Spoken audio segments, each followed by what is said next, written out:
Silent Sentinels. The massive consortium exploration vessel Dauntless decelerated as it approached the blue-green planet. High Commander Vextar stood on the bridge, his four eyes narrowed as he studied the third planet of this unremarkable yellow star system. Behind him, his science officer, Gila, was practically vibrating with excitement. "Scans confirm it, High Commander. This is the legendary Earth, homeworld of the humans," Gila reported, her voice tinged with awe. "No active energy signatures beyond background radiation. No orbital defenses. No communication networks. Just as intelligence suggested, abandoned." Vextar clicked his mandibles thoughtfully. The mighty humans, reduced to a footnote in galactic history. He gestured toward the view screen.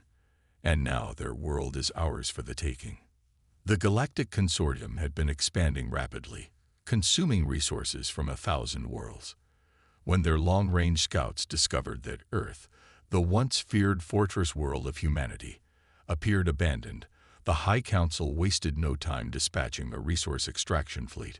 History recorded that humans had vanished from the galactic stage nearly 2 centuries ago. Their sudden absence had created a power vacuum that the consortium had eagerly filled. Some believed humanity had destroyed itself in civil war. Others thought they'd fallen victim to a plague. A few fringe theorists suggested they transcended physical form or fled to another galaxy. Whatever the truth, their absence presented an unprecedented opportunity.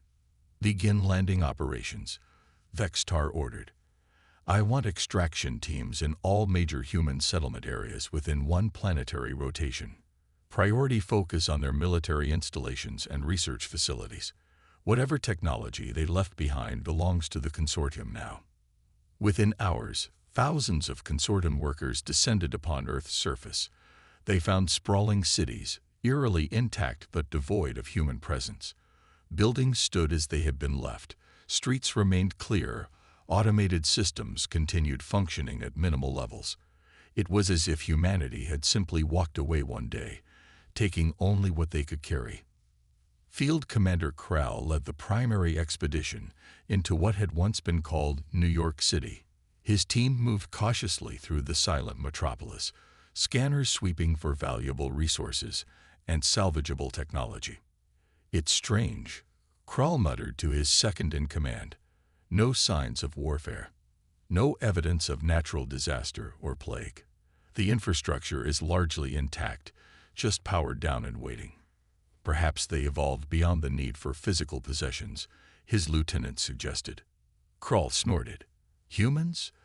The species that nearly went to war over resources a dozen times. The ones who refused to join the consortium because they wouldn't share their military technology. I doubt they suddenly became enlightened spiritual beings." As they reached the center of the city, Krell's team discovered a massive structure that their records identified as a financial center.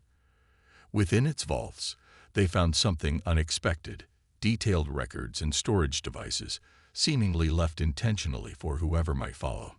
"It appears to be some kind of historical archive," the team's data specialist reported after preliminary analysis. "Medical records, cultural artifacts, scientific research, a comprehensive record of human civilization." Krell frowned.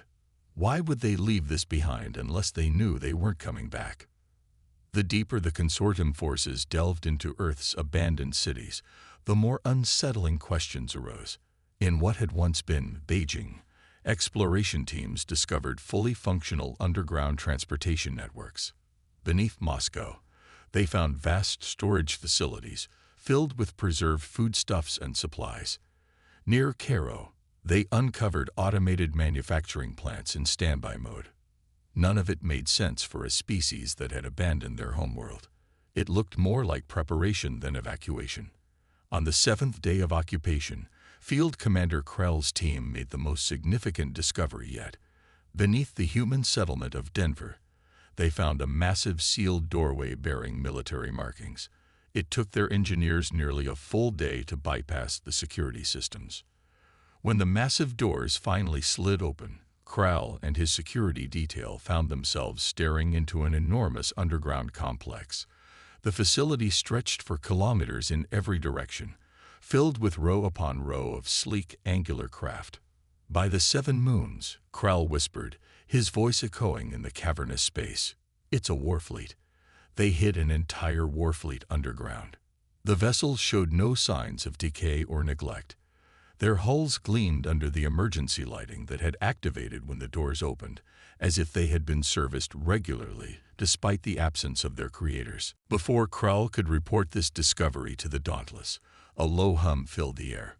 Around them, systems began powering up, consoles flickering to life, status indicators changing from dormant amber to active green. A synthesized voice spoke, addressing them in perfect consortium standard. "Unauthorized access detected. Defense protocol echo initiated, requesting authentication or immediate withdrawal." Krell's security detail raised their weapons instinctively, though they saw no obvious threat.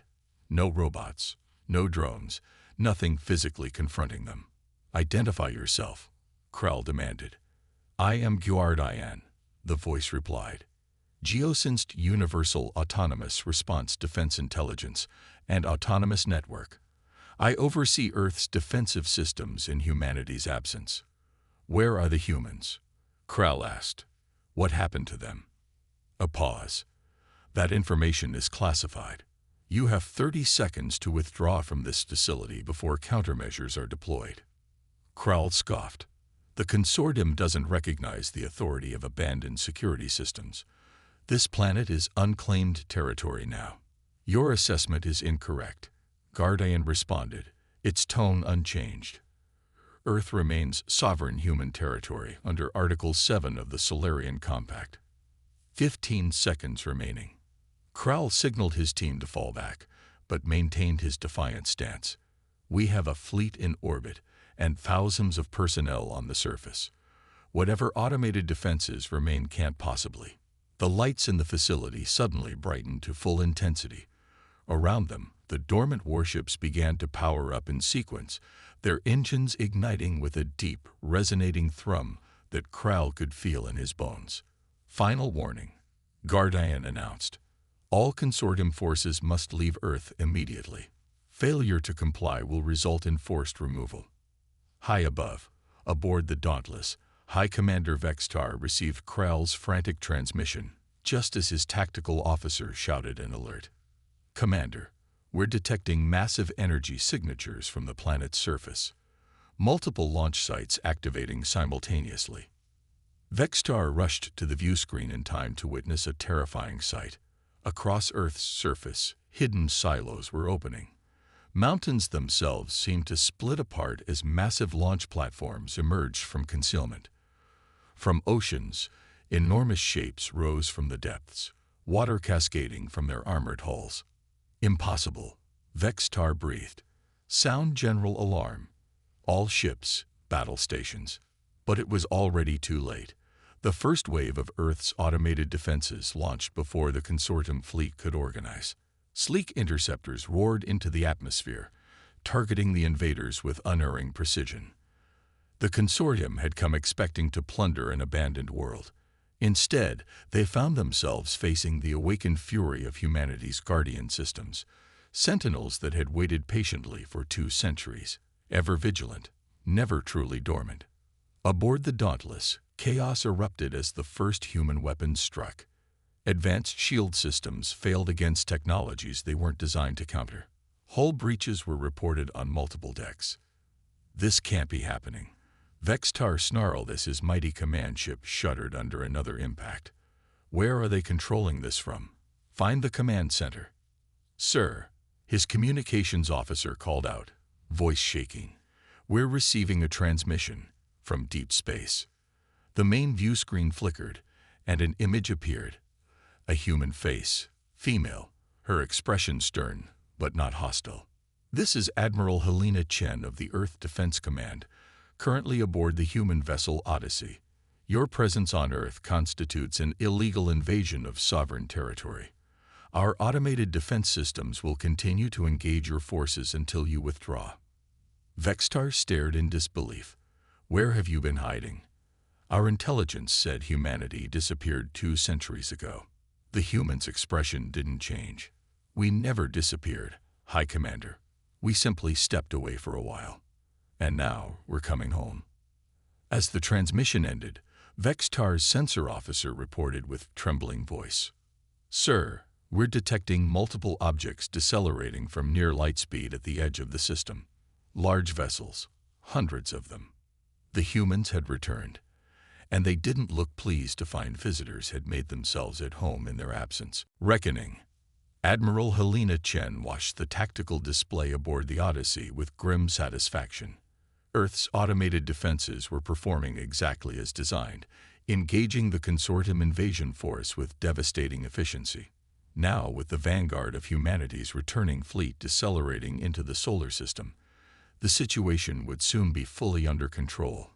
"Admiral," her XO reported, "Guardian confirms that consortium forces are in full retreat. Their command vessel is attempting to coordinate evacuation of ground forces." Chen nodded. "Allow them to retrieve their personnel. We're not barbarians, but any ship that doesn't immediately break orbit once loaded will be disabled."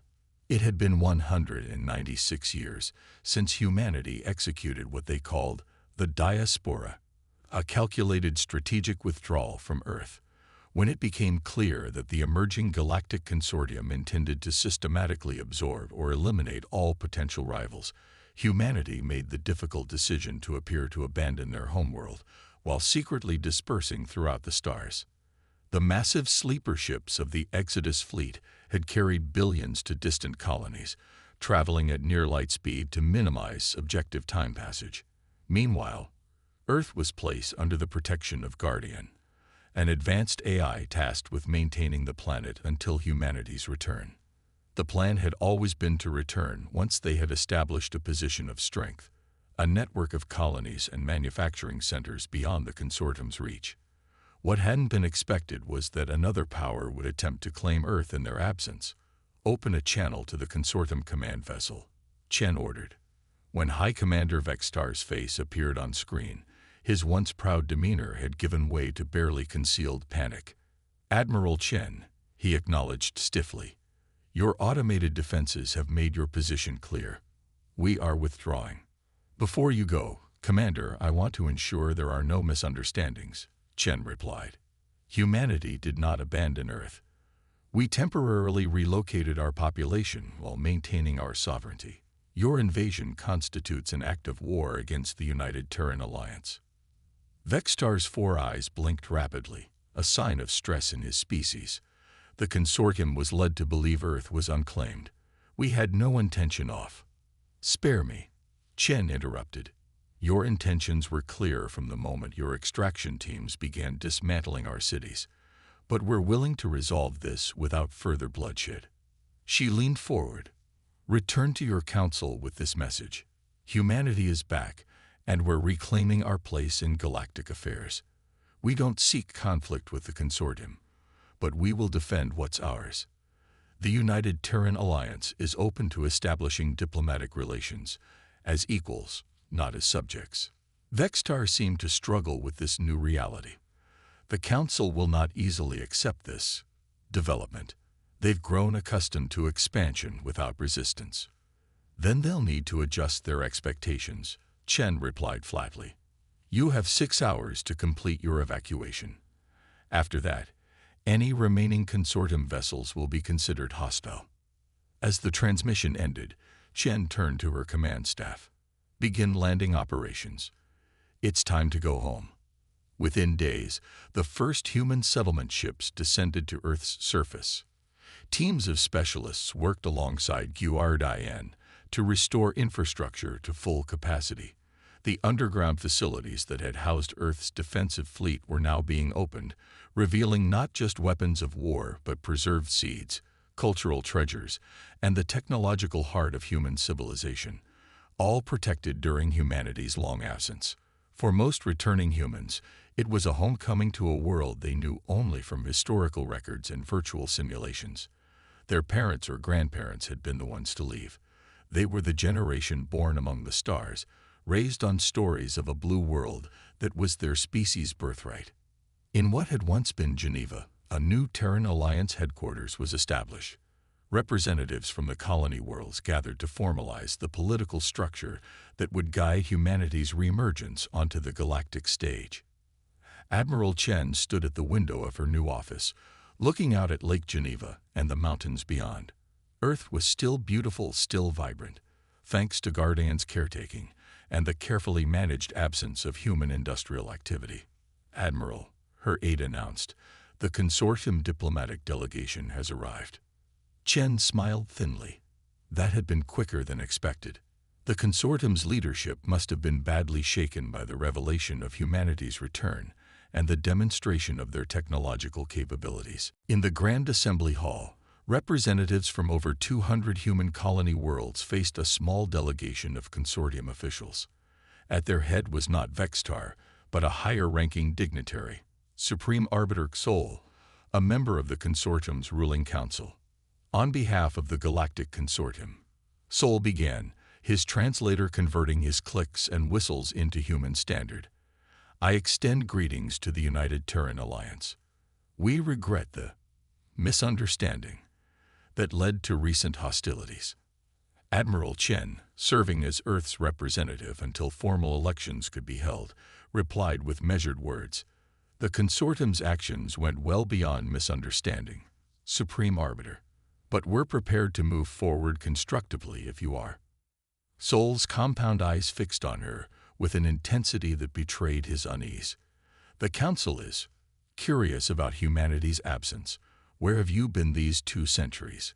What prompted such an unusual strategy?" Chen exchanged glances with the other human representatives before responding. "When the consortium began absorbing independent worlds and demanding technology transfers as a condition of protection, we recognized a pattern familiar from our own history. Rather than face subjugation or war before we were ready, we chose a third option. You fled," Sol stated bluntly. "We strategically withdrew," corrected Senator Okoro from the colony world Nouveau Lagos. "There's a difference. We didn't run from fear. We executed a planned dispersion to strengthen our position. While you were building your consortium through intimidation and resource exploitation," added Representative Zhang from Shanghai, "we were establishing self-sufficient colonies across 3 spiral arms.